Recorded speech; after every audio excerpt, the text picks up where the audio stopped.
Bonjour, je m'appelle Jérémy, je suis le directeur de Bibliothèques sans frontières, une ONG que nous avons fondée il y a maintenant 8 ans avec l'historien Patrick Weil. Alors oui, je sais ce que vous dites, c'est l'heure de la sieste, et il va nous parler de bibliothèques. C'est quand même pas très glamour, pas très innovant. C'est d'ailleurs assez révélateur qu'on appelle ceux qui les gèrent des conservateurs, vous trouvez pas?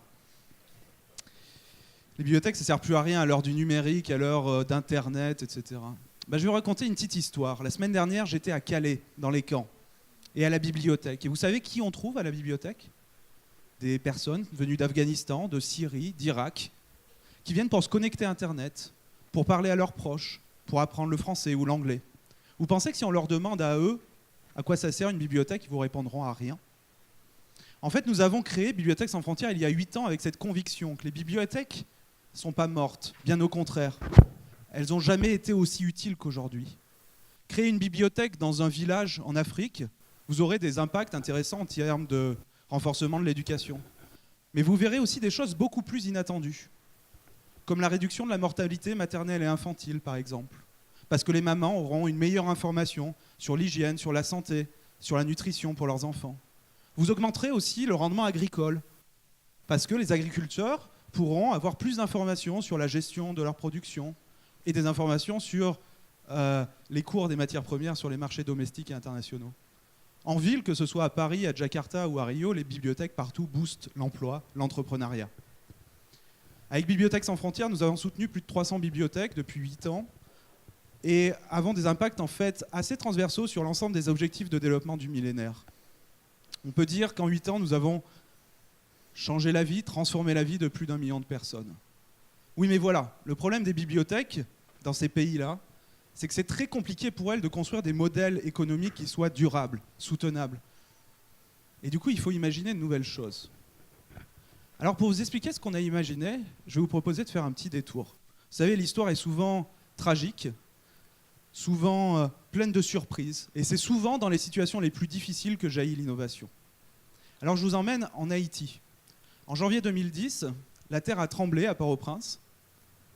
Alors attendez, hop, voilà. La terre a tremblé à Port-au-Prince et a laissé 1 million de personnes dans la rue. On travaillait déjà avant le tremblement de terre et c'est nos partenaires sur le terrain qui nous ont appelés pour les aider à reconstruire. Et très vite, en fait, on a monté des bibliothèques sous tente dans les camps de déplacés. Alors on s'est posé la question que tout le monde se pose. Est-ce que c'est vraiment prioritaire de créer des bibliothèques quand tout s'est effondré? C'est la pratique, l'expérience qui nous a appris que c'est absolument essentiel. En fait, on avait créé des espaces de normalité dans les camps. Chaque jour, des dizaines d'Haïtiens venaient dans ces bibliothèques sous tente pour partager de l'information, pour communiquer, pour échanger, mettaient leurs enfants en sécurité. Les réfugiés, les déplacés ont des besoins immédiats pour se nourrir, se loger, se soigner, se vêtir.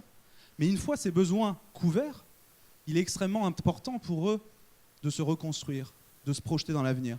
Et bien souvent, les ONG humanitaires, en fait, ne traitent que ce qu'on appelle les besoins prioritaires. Mais est-ce que vous avez une idée de combien de temps un réfugié passe en moyenne dans un camp?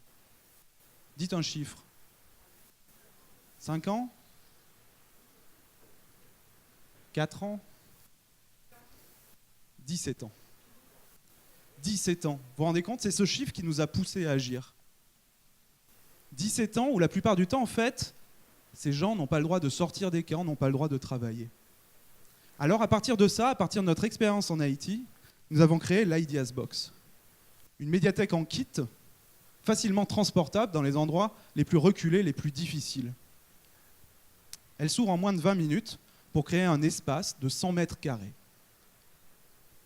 Elle tient sur 2 palettes, vous l'avez vu, et crée un espace de 100 mètres carrés. C'est Philippe Stark qui a réalisé ce design absolument fantastique et nous a permis de créer ce dispositif. Alors on a en réalité, je reviens sur ce slide, vous le voyez, 4 grandes caisses et 2 valises de rangement. Les coques sont des flight cases, ultra solides et étanches, et elles se transforment en mobilier pour créer des chaises, des tables, des assises pour les enfants. À l'intérieur, on va retrouver une connexion Internet, satellitaire ou 4G, des tablettes, des ordinateurs, une bibliothèque avec des livres papier, un cinéma avec une télé, un vidéoprojecteur, des tonnes de ressources éducatives et également énormément de ressources pour créer, pour stimuler la créativité des populations. on trouve aussi un groupe électrogène pour fournir de l'électricité à l'ensemble. Nous avons installé les premières IDS Box dans des camps de réfugiés congolais au Burundi en février 2014. Et ce, grâce au soutien absolument essentiel de la Fondation Pierre Bellon. Vous savez, quand on est venu les voir au départ, on n'avait pas le design, on n'avait pas Philippe Stark. Ils nous ont fait confiance. Et je pense que c'est quelque chose qui est absolument unique pour nous, de rencontrer des gens qui font confiance sur une idée, sur une volonté, sur une action, et qui nous donnent la possibilité de réaliser ce truc incroyable qui existe aujourd'hui, qui est la IDS Box. Aujourd'hui, il y a 5000 personnes par semaine qui viennent dans les box, dans les camps, et on a des impacts absolument incroyables sur l'augmentation de la qualité de l'éducation, la protection de l'enfance, mais aussi la résilience des communautés, la production de contenu par les communautés.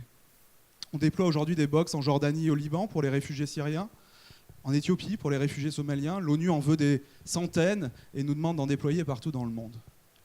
Mais en fait, ce qui est intéressant, c'est que ça marche aussi chez nous.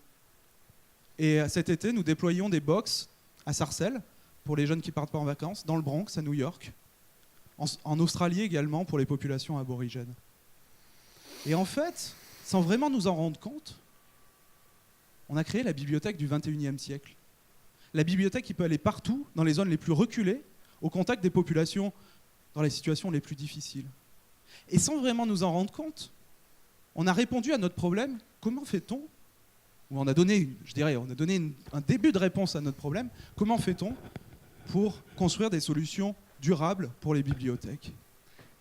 Imaginez demain des entrepreneurs, des jeunes sans emploi, qui pourraient louer une box et monter un petit business avec.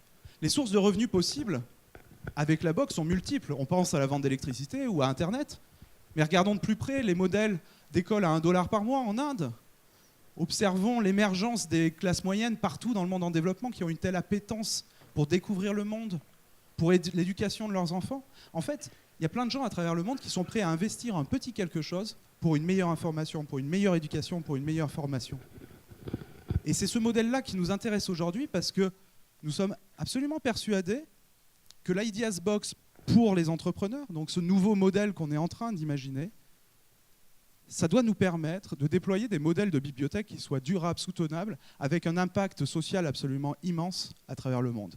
Alors nous travaillons sur différents projets en Inde, en Côte d'Ivoire, en Colombie, sur ces dynamiques-là.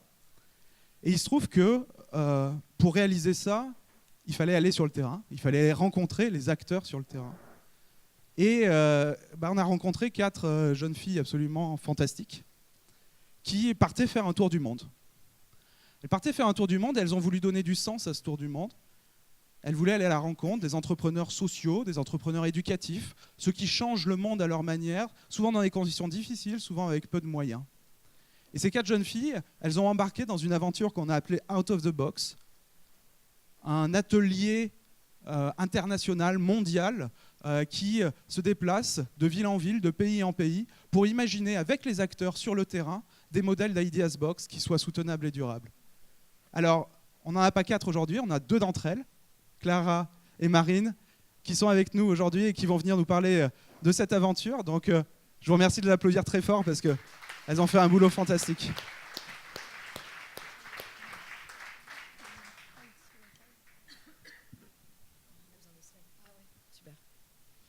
Bonjour, merci Jérémy.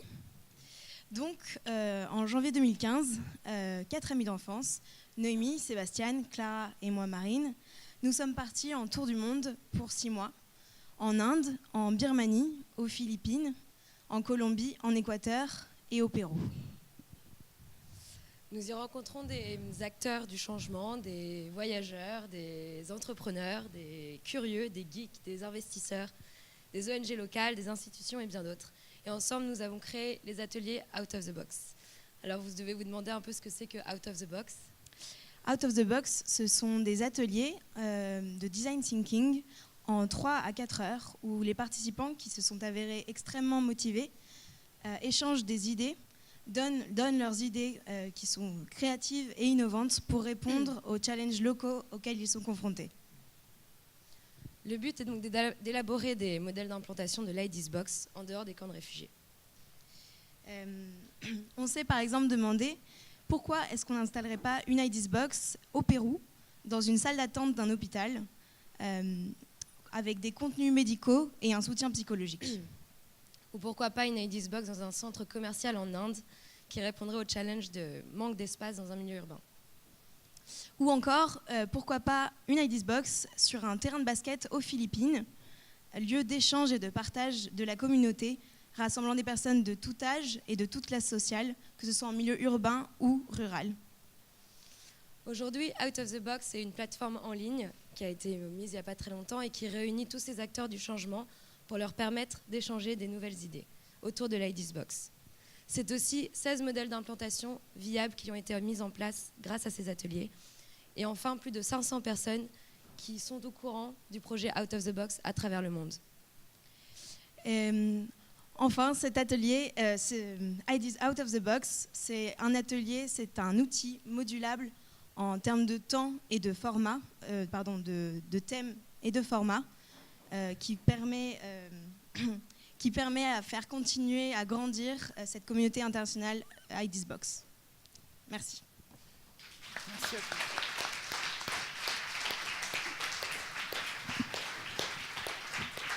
Mais merci beaucoup les filles. J'imagine Franck qu'on n'a plus du tout le temps. Tu me laisses 1 minute parce que, en fait, effectivement, j'ai une petite surprise pour vous. C'est même une surprise pour moi. Cette semaine, nous avons reçu les premiers Chromebooks. Alors, je vous montre le Chromebook. Le Chromebook, c'est une bibliothèque en boîte, on pourrait dire. Je vais l'ouvrir quand même pour vous montrer.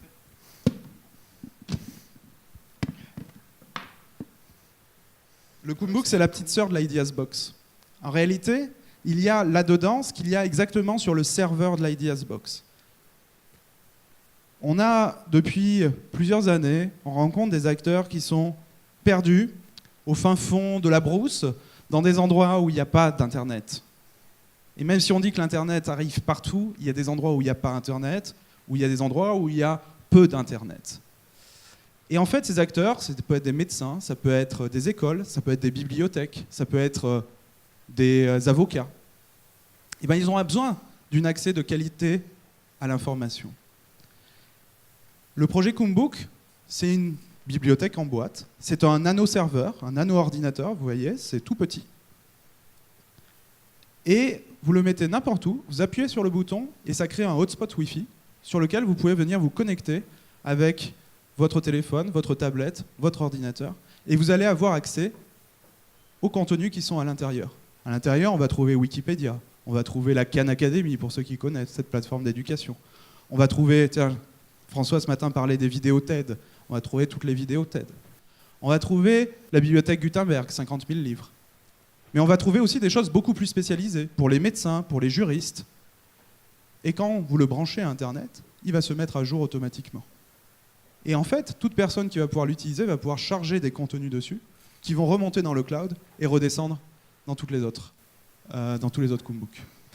Donc, je finis. Simplement, je voulais vous dire que ça existe. Je suis extrêmement heureux parce que, vous savez, actuellement, de l'autre côté de Paris, on a une équipe à BSF qui est en train de fabriquer ces Chromebooks parce qu'on en a 70 qui doivent partir en Afrique dans 15 jours. Et donc, on fait atelier soudure. Donc, si vous voulez nous rejoindre pour souder les Chromebooks, c'est très fun, on s'amuse bien. Et vous pourrez mettre les mains dans ce petit bijou. Merci beaucoup. Bravo!